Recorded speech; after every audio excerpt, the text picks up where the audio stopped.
తెలుగు వారి number 1 choice Telugu matrimony. తెలంగాణలో municipal ఎన్నికల్లో పోటీ చేస్తామన్న జనసేన కార్యాచరణ స్టార్ట్ చేసింది. ఎన్నికల కోసం కోఆర్డినేషన్ కమిటీని ఏర్పాటు చేసింది. 11 మందితో ఏర్పాటైన కమిటీలో ఒక్కో సభ్యుడికి ఉమ్మడి జిల్లాల వారీగా బాధ్యతలను అప్పగించారు.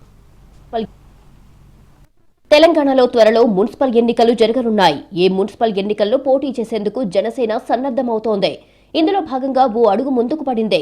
ఎన్నికల కోసం కోఆర్డినేషన్ కమిటీని నియమించారు పార్టీ చీఫ్ పవన్ కళ్యాణ్. ఎన్నికల కోఆర్డినేషన్ కమిటీలో 11 మందికి చోటు కల్పించారు. ఈ కమిటీలోని ఒక్కో సభ్యుడికి ఉమ్మడి జిల్లాల వారీగా బాధ్యతలు అప్పగించారు. అంటే మున్సిపల్ ఎన్నికల్లో పోటీకి సంబంధించిన కార్యాచరణను అఫీషియల్ గా ప్రారంభించింది జనసేన. సాధ్యమైనన్ని స్థానాల్లో పోటీ చేయాలని జనసేన భావిస్తోంది. ఇటీవలే జనసేన అధినేత పవన్ కళ్యాణ్ కొండగట్టులో పర్యటించారు. ఆ సమయంలో తెలంగాణలోనూ జనసేనను విస్తరిస్తామని పవన్ చెప్పారు.